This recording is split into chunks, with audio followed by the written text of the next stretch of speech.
మే 2025 హైదరాబాదులోని సుందరయ్య విజ్ఞాన కేంద్రంలోని సోయబాల్ ఖానులో రౌండ్ టేబుల్ సమావేశం నిర్వహించారు.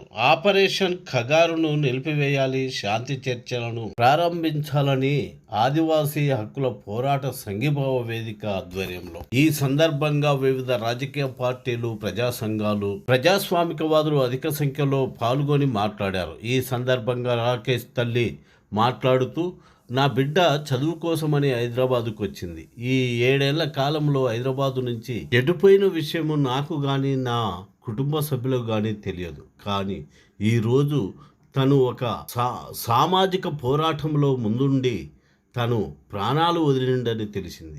కడసారిగా నా కొడుకు ముఖాన్నైనా చూసుకుందామని పోతే ఆ శవాన్ని ఇవ్వకపోగా తామే దహనం చేశామంటూ ఇప్పటికైనా ఆ స్థితి బష్వాన్ని అయినా మాకు ఇస్తే మేము దాన్ని కారణం చేసుకుంటామంటూ మాట్లాడుతున్నది ఆ అమ్మ. విజయలక్ష్మి సోదరులు తన తమ్ముళ్ళు కూడా వచ్చి అక్కడ జరిగిన సన్నివేశాలను కళ్ళకు అద్దినట్టుగా చూయింది. అక్కడ మైనింగ్ కోసము ఎన్ని వందల కిలోమీటర్లు వాహనాలు ఆగి ఉన్నాయో ఆ విషయాలను కూడా వాళ్ళు చూసినట్టుగా చెప్పగలిగారు. ఈ సందర్భంగా హాల్లో ఉన్న వాళ్ళు మొత్తము దుఃఖ సముద్రంతో మునిగినట్లే ఉండి తమ కర్తవ్యాన్ని కూడా గుర్తు చేసుకుంటూ రేపటి కార్యాచరణ గురించి చర్చించుకోవటం ఒక ఐక్య సంఘటనకు దారులు పడుతున్న సందర్భంగా కొంతమంది దీన్ని ప్రజా విజయంగానే భావిస్తూనే ప్రశ్నలు సంధించాలంటూ సూచనలు ఇచ్చినట్టుగా. నా బిడ్డ హైదరాబాద్ పోతుందన్న బిడ్డ మళ్ళీ నాకు తిరిగి కనబడలేదు. ఇప్పుడు 9 ఏళ్ల నుంచి ఆయన ముఖం కూడా చూడలేదు. ఆయన నుంచి ఏ వార్త నాకు రాలేదు. మొన్న టీవీలల్లా, ఈ సెల్లులల్లా, పేపర్లల్లా చూసి మా భర్త, మా తమ్ముడు, మా బంధువులల్లా 6 కారు కిరాయి తీసుకొని, ఆంబులెన్స్ కిరాయి తీసుకొని వెళ్ళిపోయినా మా భర్తకు కొడుకు ముఖం కూడా చూపెట్టలేదు. నీ ఆధార్ కార్డు ఇవి అని తీసుకొని ఈయనతో సంతకం తీసుకొని అన్ని రోజు రాసుకుంటా రేపిస్తాము అని 5 రోజులు జరుపుకుంటూ వచ్చింది. ఈ పోయిన మనుషులకు వాళ్ళ భాష రాదు, వాళ్ళ మాట రాదు, వాళ్ళకి తిండి లేదు, టిఫాన్ లేదు. 5 రోజులు ఈ పోలీస్ స్టేషన్ కాడికి పోలి, అది రాస్తారా మళ్ళీ హాస్పిటల్ కాడికి పోలి అని రోజు వీళ్ళని ఇట్లనే తింపేటోళ్ళట. ఇప్పుడు ఇస్తాము అప్పుడు ఇస్తాము అని తిప్పిందట.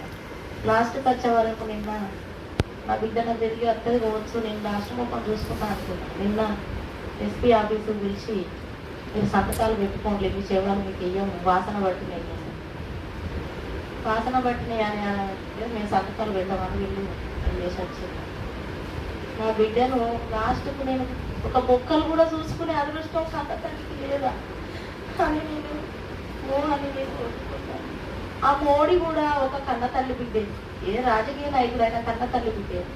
ఇప్పుడు కన్న తల్లి బిడ్డ అట్లా చేతుల మీద దాన సంస్కారం చేసుకోకుంటే వాళ్ళకి ఎంత బాగుంటుంది.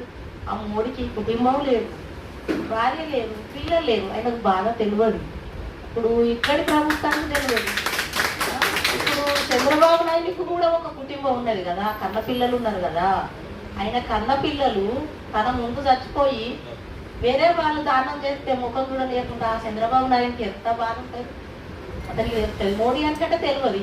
మోడీ గారి తల్లి ముసలిదైనా కాళ్ళు మొక్కిపోతానమ్మని ఆశీర్వాదం తీసుకొని పోతానమ్మా అన్నాడు. అట్లాంటి తల్లులు అందరికీ కాదా?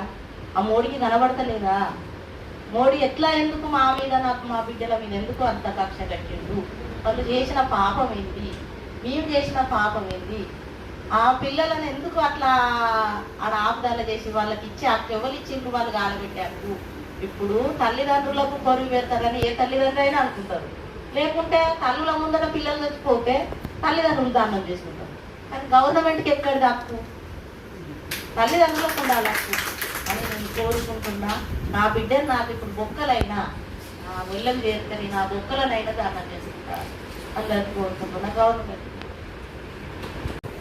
తీసుకున్న తర్వాత చదువు చూపిస్తాను బయట వేసేయని చెప్పి అన్నారు. అప్పటికి 7:30 అవుతుంది. 8 వేల ఆ టైంలో సార్ బయటకు వచ్చి చక్కగా వెళ్ళిపోతున్నారు. ఇక మాకేం అసలు ఆన్సర్ ఇవ్వకుండా ఏం చెప్పకుండా అవి ఇస్తామని చెప్పలేదు, ఇవ్వట్లేదు అని కూడా ఏం ఇస్తామని మాకు చెప్పకుండా డైరెక్ట్ వెళ్ళిపోయినారు. ఇక మార్నింగ్ కూడా 11 వరకు కూడా మాకు ఎటువంటి ఇన్ఫర్మేషన్ లేదు సార్. ఏది చెప్పట్లేదు, అసలు ఇస్తామని చెప్పట్లేదు, ఏమని చెప్పట్లేదు. అసలు డెడ్ బాడీ చూద్దామని కూడా చూపించలేదు సార్ మాకు. కనీసం అసలు డెడ్ బాడీ చూసి గుర్తుపడదామని చెప్పి పోతే కూడా అసలు చూపించలేదు మనకి. సర్లే అని చెప్పి మేడం లాయర్ మేడం గారు అంటే మళ్ళీ ఎస్పీ ఆఫీస్కి దాని ర్యాలీతో పాటు పోయి మిగతా 5 మెంబర్స్ మేడంతో పాటు 6 మెంబర్స్ ఎస్పీ ఆఫీస్లో వేరు. ఎస్పీ ఆఫీసర్కి వెళ్ళి పర్మిషన్ చేస్తున్నారు. పోతే ఎస్పీ సార్ కూడా లేరు అక్కడ.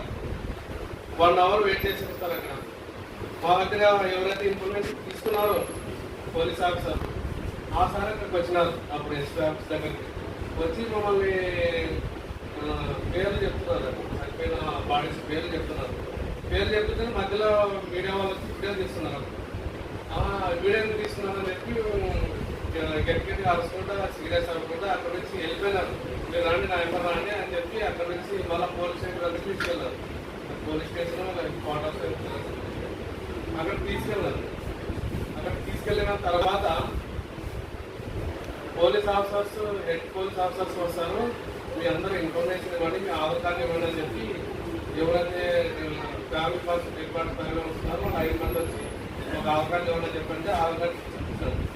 ఇన్ఫర్మేషన్ కూడా సపరేట్ వాళ్ళు నోట్లో రాస్తున్నారు. మరి సెల్ నెంబర్తో పాటు ఆర్డర్స్తో పాటు ఆధార్ కార్డు జిరాక్స్ కూడా తీసుకున్నారు మా దగ్గర. 4-5 ఆ టైంలో ఈవినింగ్ పోలీస్ ఆఫీసర్స్ వచ్చినారు. మాకు తెలుగులో మాట్లాడడానికి ఈజీగా ఉంటుందని చెప్పి తెలుగు ఆఫీసర్స్ చెప్తారు మా దగ్గర మాట్లాడడానికి. ఆ టైంలో మమ్మల్ని 5 మందిని ఫ్యామిలీ మెంబర్స్ 5 మంది పిల్లలు రూమ్లోకి మాట్లాడినారు. ఫస్ట్ ఇన్ఫర్మేషన్ ఇస్తున్నారు సార్. తీసుకున్నారు మా దగ్గర నుంచి. మళ్ళీ ఎవరో ఎక్కడి నుంచి వచ్చినారు, ఎట్లా పోయినారు, మీ ఫ్యామిలీ వస్తే అక్కడికి ఎట్లా పోయినారు, ఏమేమి చేస్తున్నారు అని చెప్పి అన్ని వివరాలన్నీ అడిగి తెలుసుకున్నాం. తెలుసుకున్న తర్వాత మొత్తం అయితే ఓకే మేము డెడ్ బాడీస్ అయితే ఇవ్వలేము, డాక్టర్ చెప్పినారు డెడ్ బాడీస్ డీకంపోజ్ అయినాయి, అవి స్మెల్ పీసేవి ముట్టుకుంటే కానీ ప్రమాదం అని చెప్పి సార్ మా తోటి చెప్పినారు.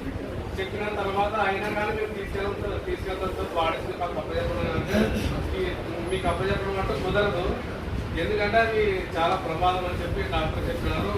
మేము ఇవ్వడం కుదరదు, మేము దగ్గర ఉంటాము, మీరే దాపన సంస్కారం చేయండి, ఇక్కడే దాపన సంస్కారం చేసి మీరు వెళ్ళొచ్చు అని చెప్పి అంటే లేదు సార్ మేము కంపల్సరీ మాకు బాడీస్ కావాలి, లేదంటే మేము దాపన సంస్కారం చేయము అని చెప్పి మేము మాట్లాడి అక్కడి నుంచి బయటకు వచ్చేసాము. చాలా విధాలుగా చెప్పి ట్రై చేసినారు దాపన సంస్కారం చేయించాలని చెప్పి మాతో. అయినా మేము ఒప్పుకోలేదు సార్, మాకు కంపల్సరీ బాడీ కావాలి, ఇంటి దగ్గర తల్లిదండ్రులు ఎంత చూస్తున్నారు, అన్నదమ్ములు అందరూ చూడాలని ఎంతో బాధలో ఉన్నారు, ఎంతో ఏడుస్తున్నారు, ఎంతో దుఃఖంగా ఉన్నారు, కంపల్సరీ బాడీ కావాలని చెప్పి అడిగినాం సార్. వాటికైనా ఒప్పుకోలేదు సార్, మీరు ఉన్నా లేకపోయినా దాపన సంస్కారం మేమైనా చేస్తామని చెప్పి అన్నారు. 10-15 మినిట్స్లో పావుగంట చేసేస్తామని చెప్పినారు సార్ మాతో. మేము సర్లాంటి చేయడం కోర్టులకి కేసేస్తాం కోర్టులను ఎట్లా చేస్తాం చేయడం చెప్పి మేము 5 పేపర్స్ 50 పేపర్స్ బయటకు వచ్చేస్తాం. ఆ టైంలో వర్షం వస్తుంటే అక్కడే ఉన్నారు, వచ్చాము ఒక 5 నిమిషాలు కూర్చొని అని చెప్పి కూడా అడిగినారు సార్ పోలీస్ ఆఫీసర్. అయినా కూర్చోలేదు సార్, బయటకు వచ్చేసారు.